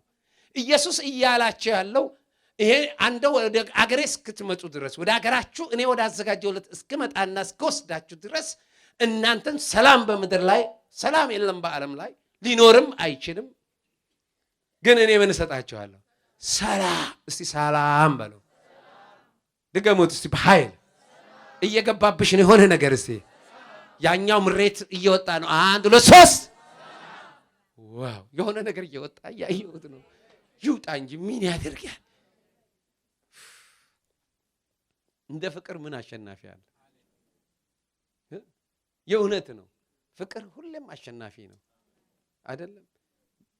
ኢየሱስ ክርስቶስ አንድ ጥይት አልተኮሰም። ለኔ መቼም አሁን በዓለም ጀግና የሚባለው ጠላቶቹን ገሎ በእነሱ መቃብር ላይ ቆሞ ዘራፍ ያለ ጎበዝ ነው ጀግና ይባላል። እሱ ፈሪ ነው። ጀግና ማለት ጠላቶቹ ወዳጅ አድርጎ ወዳጅ ያደረገ ነው። ኢየሱስ ነው ያንን። እኛ ሁላችን ጠላቶችን ሳለን በአንድም ጥይት ሳይተኩስ የፍቅሩን ናዳ አወረደና ከጫተራ አምጥቶ የእርሱ ልጆች አደረገን። እና የኔ ደቀ መዛሙርት ስትሆኑ የሚታወቀው ስትዘምሩ ነው አላለም። በምንድን ነው መለያ? የዳነና ያልዳነውን እኔ የምለየው በሱ ነው። ድኗል ወይስ አልዳነው? እንዳልኳችሁ 1/4 ነው የዳነው ብዬ ነው እማስበው። እዚህ እንኳን ላይሆን ይችላል። ሄይ ዳን ባክ እየሰማችሁ ነው። ምን አለ? ወዳጆች ያለ ከልካይ ንጉሱ ኢየሱስ ባለበት ቦታ ላይ የመግባት መብት ተሰጥቶናል። በምንም ጊዜ ያለምንም አማላጅ ያለምንም የተቀባ ሰው ሳይኖር በቀጥታ ቤትሽ ውስጥ ሆነሽ ግንኙነት ማድረግ ከአባትሽ ጋር። እስቲ አሜን በያ። ለዚህ ነው አያችሁ አማላጅ የለም። አሁን እዚህ ሀገር እንኳን የለም። አዲስ አበባ አማላጆች ናቸው ያሉት። አማላጅ ብቻ ነው። አሁን ኦርቶዶክሶችም እንዳውም እንዲህ ብለዋል፣ ከናንተ ነቢያት አማላጅ ይልቅ ማርያም አትሻልም ወይ ብለውናል። አንደኛውም ማርያም ብትሆን አይሻልም ወይ? በስማ ብለው አይደለም ልጅ ነኝ በይ እስቲ አባቴ ስትዩ። ይሄ ጸጋ እንካፈል አይደለም፣ ጸጋን መከላከል አይደለም፣ ጸጋን እንካፈላለን። ግን በሱ ብቻ በኩል ምን ይለኛል ጌታ ስለኔ ብሎ አገር ቤት መደወል ነውር ነው፣ ነውር ነው፣ ነውር ነው በሉ እስቲ። አዎ ይመማችሁም እነግራችኋለሁ። ልጸልይ አባት አይደለ እንዴ? እስቲ ንገሩኝ። ኧረ ንገሩኝ። ይሰማል፣ ይሰማል፣ ይሰማል እግዚአብሔር። ይሄ ማለት ጸጋ አትካፈሉ አይደለም፣ ግን አንደኛ መረጋገጥ አለበት ማን እንደሆነ። እዛኛው ድራግ አጫሾች ጭምር ናቸው የሚታያቸው አገር ቤት። አዎ ሰሞኑን ፓስተር ጻድቁ እና አብያተ ክርስቲያናት መግለጫ ሰጥተው ነበር። በመግለጫው ላይ ሰምታችሁ እንደሆነ አንደኛው ምንድነው አሩሲ አሰላ ላይ በጣም የተቀባ ተነሳ ተባለ። ከአዲስ አበባ ከሀገር ሁሉ የተሯሯጠ ይሄዳል። ስለኔ ምን አለ እግዚአብሔር ሊል። እነሱ ደግሞ አፕሊኬሽን ልጆቹ ደግሞ ዩኒቨርሲቲ ምናምን የጨረሱ ናቸው። አፕሊኬሽን ትሩኮል ምናምን እያመጡ ቲክ ያደርጉታል። እዚህ ቁጥር ምናምን ይናገራሉ። እኔም በትሩኮል ምናምን ለጠራላችሁ እችላለሁ። ይሄ ከፈጣሪ ሳይሆን ከፈጠራ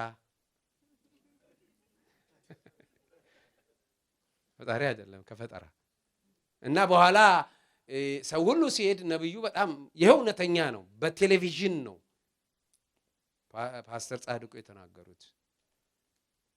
የዓለምም ቴሌቪዥን ባለበት ሁሉም ባሉበት እና መጨረሻ ላይ አንድ አገር ፓስተር ተነሳና ይሄ ነገር ልክ አይደለም ብሎ ሲቃወም በ3 ቀን ውስጥ ካልሞተ እኔ እግዚአብሔር ሰው አይደለሁም ማለት ነብዩ ፓስተሩም ማለት ነው።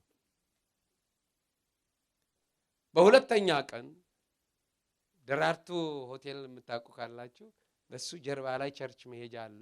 በዛ ጋር ሲሄድ ያ ፓስተር ተከበበ። ሳንጃ ይዘው ሊወጉት እና ዋናው ገዳዩ እጁን ሊሰነዝር ሲል ሳየው ጮኸ፣ ደነገጠ። ይሄ እስር ቤት ሆኖ ታሞ ያስታመመው ፓስተሩ ነው። ልብስ የለበሰው እሱ ነው። ትልቅ ባለውለታ ነው። ወይኔ ወንድሜን አንተን ልገድል ነው ወይ የተላኩት? ይኸውልህ ጩቤ ይኸውና እገሌ ነው የላከኝ። ማን? ነብይ ገሌ። የእውነት ነው ምላችሁ፣ አዳምጡት። በኋላ በምን ተገናኛችሁ? አብረን ነው የምናጨሰው። የእውነት ነው ምላችሁ፣ ምንም በኢየሱስ ስም አትበሉ፣ የኛው ጉር ነው። እና ድራግ ነው የሚያጨሰው። በኋላ እጅ ከፍንጅ ተያዘ። በኋላ እጅ ከፍንጅ ከተያዘ በኋላ ህዝቡ ደግሞ የተቀባላ እጅህን አታንሳ ተብሎ የተቀባ ኢየሱስ ብቻ ነው። እጅ የማይነሳበት የኔ አባት ኢየሱስ ብቻ ነው። መስፍን ይሁን ማንም መጠየቅ አለብን። እየሰማችሁ ነው? ማንም በኋላ ህዝቡ ተቆጣ። ገንዘብ አዋጡና ለምን ቴሌቪዥን ይክፈት ብለው ብዙ ብር ሚሊዮን አዋጡ። ካሰላ መጥቶ ወደ አዲስ አበባ ዱባይ ሊልክ ገንዘብ ሲሄድ መንገድ ላይ መኪና ተገልብጦ እሱ ራሱ ሞተ። ምን ልላችሁ ነው? አትጠቀሙ ማለት አይደለም፣ ግን አለ አባትሽ አንቺ ጋር። እስቲ አባ ብለሽ ጮዩ። ምን አይነት ነገር ነው አትሉም እንዴ? አባ እስቲ በጣም አባ በይው እስቲ። የማይከዳ የማይጠላ ሁሌም ካንቺ ጋር ሆነ። ያንን ምድረ በዳ ማንም ነብይ ሳይኖር ማንም አገልጋይ ሳይኖር ያሻገረሽ ያ ጌታ ወዳጄ አለም። ወዳጅ ማለት አማካሪ አድርጓል። ኧረ በደም ክብር ለማን ይሁን አለ። ይሄንን ሰላምና ምን እሰጣቸዋለሁ አለ? ወዳጆቼ ያደርጋቸዋለሁ አለ። ክብር ለማን ይሁን። እና ቀጥታ ኢየሱስ ነገ በደንብ እናገርበታለሁ። ሄደ ወደ መስቀል፣ ወደ ጌቴሰማኒ ነው ጸለየላቸው። ስለምንድን ነው የጸለየላቸው? ምዕራፍ 17 ላይ ስለ አንድነት ነው። እኔና አንተ አንድ እንደሆን እነሱ ደግሞ ንቁና አንድ ነን በሉ። ኧረ በደንብ አመልህን ተው በሉት። አመልሽን ተይ በያት በቃ። በኢየሱስም ዛሬ ይነቀላል። አባቴ ስላለኝ ዛሬ ይነቀላል። ይዘሽ አትሄጂም ይሄን ነጭናጫ አመልሽን። ወንድሜም ይዘህ አትሄድም። እውነት እግዚአብሔር አላከኝ ዛሬ ይዛችሁ ብትሄዱት የእውነት ነው ምላችሁ ይነቅለዋል። ወደድሽም ጠላሽም ዛሬ ሊነቅልሽ ነው። ምንን ቅድምም ቃልም ሲመጣ ትነቅል ታፈርስ ዘንድ ልክ ያለው ብሎኛል። ለአሕዛብ ሳይሆን ለልጆቼ በውስጣቸው እኔ ያልፈለኩትን ለኔ ውክልና የማይመጥነውን ትነቅላለህ ብሎ ልኮኛል። ዛሬ ይነቀላል። አሜን። ክብር ለእግዚአብሔር ይሁን። መጨረሻ ላይ ወደ ጌቴሰማኒ ሄደ እና ከመስቀል ላይ ስቃዩ ይልቅ የጌቴሰማኒ ስቃዩ ነው ከባድ።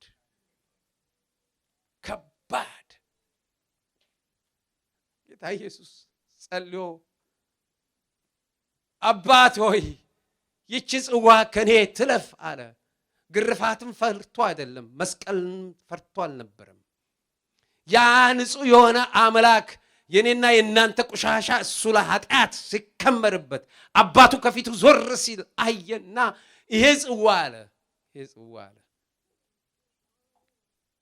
መጋቢት 2 ዕለተ ቅዳሜ 2009 ላይ አደጋኛ ሀገር ደረሰ። ልብ የሚሰብር የውስጥ ሐዘንን ያመጣብን ነው። ብዙ አደጋዎች በኢትዮጵያ ውስጥ ደርሰዋል። እኔ ልቤን እንደዚህ አይነት ስብራት የመጣበት ጊዜ አልነበረም። እርግጥ እዛ ቦታ ሄጄ እንደዚህ ነው ያልኳቸው። ለምንድነው ልብህን የሰበረው የምትሉት? ከኔ ቤት የወጣ ቆሻሻ ጭምር ነው። እናንተም እዛ በነበራችሁ ጊዜ ቆሻሻ ጥላችኋል። እናንተም ናችሁ። ለመርዳት አይደለም፣ እነዛን ሰዎች አንረዳቸውም። ሞራላይም ክርስትናይም ባህላይም ሰባይም ግዴታችን ነው። የማን ቆሻሻ? የኛ ቆሻሻ ተራራን ሰርቶ የሰው ህይወት የሚቀስፍ ከሆነ አካል ካጎደለ እሱ ታየኝ ልረዳቸው አይደለም። ይህንን ያልኳቸው የማን ቆሻሻ? የሁላችን። እስቲ አዲስ አበባ ረግጦ የሚያውቅ አሳዩ በድግ አድርጓ። እሺ ክፍለ ሀገር የነበራችሁ ንግድ ምናምን የላካችሁ እዛ ከዚህም ኢቭን ወረቀት ምናምንም የላካችሁ ለዘመድ አንሱት። የሁሉ ቆሻሻ ሄዶ ተከምሮ ተራራ ሰርቶ የሰው ህይወት ነው የቀሰፈው፣ አካል ነው ያጎደለው። እነዚህን ሰዎች መርዳት አይደለም። አሁን መኪና ስነዳ ጠጠር አፈናጥሮ መኪናው ቢፈነክት ሰውየውን ስላዘንኩለት ነው እንደማሳከመው ነው? ንገሩኛ። ግዴታዬም ነው። በእርግጥ አውቄ አይደለም፣ ግን የማን ነው? ምክንያቱ እኔ ነኝ። ስለዚህ የሁላችንም እዛ ሰው ገለዋል። እሱን እንደዛ እንዳለ የዛሬ 2000 ዓመት ያንቺ ቆሻሻ ያንተ ቆሻሻ የኔ ቆሻሻ ኢየሱስ ክቡር ንጹህ ላይ ተከመረና ክቡር ህይወቱን በመስቀል ላይ ሰዋ። ያንቺም ማን የገደለው ኢየሱስን? አይሁዶች? ኖ ሮማውያን? ኖ አንቺ ነሽ፣ አንተ ነህ፣ እኔ ነኝ። የኔና የእናንተ ኃጢአት ነው ንጹህን የእግዚአብሔር ልጅ በመስቀል ላይ ርቃኑን የገደለው እኛ ነን የገደልነው።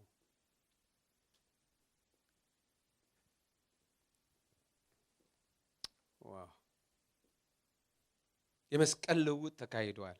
እኛ የእርሱን ጽድቅ እንሆን ዘንድ እርሱ የእኛን ኃጢአት ተሸከመ። ኃጢአት ሆነ ይላል። አንዱ የስህተት አስተምህሮት እዚህ ላይ ነው።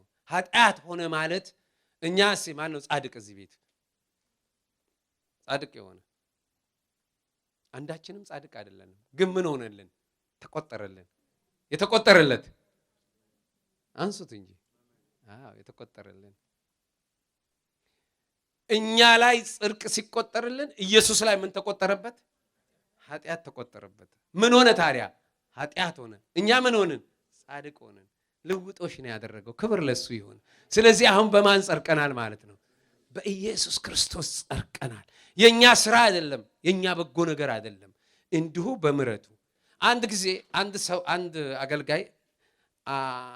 አገልጋይ ነውና አንዱ ከመምራኑ አንዱ በጣም አስቸገረው። በጣም አስቸጋሪ ሰው ነው እና አንድ ጊዜ በጣም ተበሳጨና እጁን ኪሱ ከቶ እግዚአብሔርን እንዲህ አለው፣ እየተንጎራደደ ለመሆኑ ይሄን ሰው እንደምን ቻልከው አለው።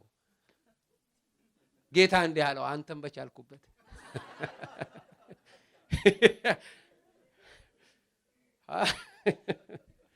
ችሎን ነው፣ ሁላችንም ችሎን ነው። የምስንት አመል ያለብን ቻለን። ምሕረት እንግዲህ እርሱ የኛ ፈውስ እንዲሆንና ጤና እንዲሆን ስለኛ እርሱ ቆሰለ።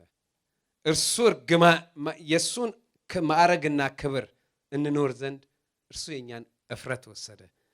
እርሱ የኛን በረከት እኛ የእርሱን በረከት ይኖረን ዘንድ እርሱ የኛን እርግማንን ወሰደ። የእርሱ ሀብት የኖረው ዘንድ ኢየሱስ ስለ እኛ ሀብት እንድኖረን መንፈሳዊ ሀብት ነው ማለት ነው። ምድራዊ ሀብት ይሰጣል። ኢየሱስ ድሃ ሆነ።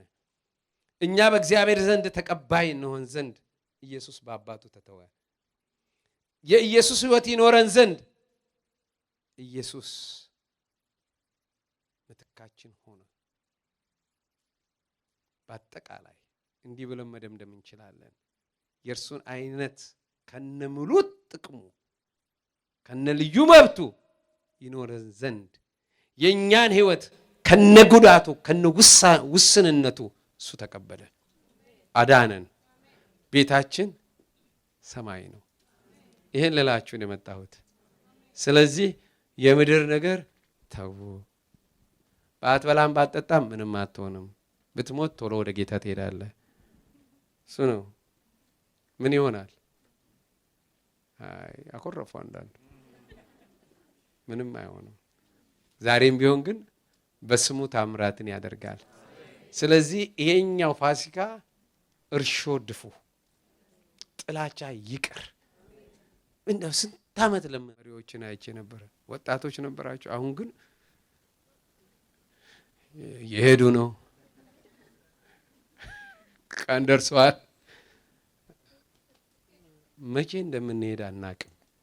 ለዚች ለምታልፍ እስቲ ለአንድ ሳምንት እንኳን ተዋደዱ። የእውነት ባልና ሚስት እስቲ እዚህ ፋሲካውን ብቻ እንኳን በደስታ ኖሩ። ልጆች እንኳን ደስ ይበላቸው። አሜን በሉ እስቲ። አዎ እስቲ ብትተውት። አገሬ የት ነው? ሰማይ። ዜግነት ካናዳዊ፣ ኢትዮጵያዊ፣ ይሄ ጊዜያዊ ነው። ይሄ ጊዜያዊ ነው። ሰማያዊ ነው ዜግነታችን። መንገዱ ኢየሱስ ነው። ስሙ ኃይላ ስልጣናችን ነው። እስቲ ኢየሱስ በሉት እስቲ። አሁን ልክ ስቲ ያ ትንሣኤው ሞቱ ሲገባሽ ብዙ የሚናጋ ነገር አለ። ክብር ለእግዚአብሔር። በኢየሱስ ስም ግን ኢየሱስ ስም ስንል ምንድነው? እስቲ እቺን በሉልኝ። ውክልና በሉ እስቲ። ውክልና የወካዩን መብት እንጂ ተወካዩ መብት አይደለም የሚጠበቀው። አሜን በሉ እስቲ። የማን መብት ነው የሚጠበቀው? የወካዩ። ለማን ነው የምኖረው? አዎ ምንም ይዤ ለማልመጣው ዓለም ምንም ራቁትሽን እንደዚህ እየተቀጠቀጥ ራቁትን ነው የሄድከው። ራቁትን ነው የምትሄደው። ራቁትሽን ነው የምትሄጂው። ግን መሄጃችን እዛ ነው። ባዶ እጃችን አንሄድ። ፍሬ ይዘን እንሄድ። የምን ፍሬ? የፍቅር። የምን ፍሬ? የሰላም። የምን ፍሬ? ራስን የመግዛት። እየሰማችሁ ነው? ከጸጋ ስጦታ በላይ እነዚህ ይኖረን። እንተው። ቤቱ ባለቤት ያለው የለውም? ንገሩኛ። አለው ባለቤት። እግዚአብሔር በጊዜው ያጸዳዋል፣ ያነጻዋል። አንተ እኔ ያለን ድርሻ ምን ማድረግ ነው? ተንበርክከን ይኸው እሱን ስትይ ዋው! የማይለወጥ የማይቀየር ነገር የለም። ኢየሱስ ይወደናል።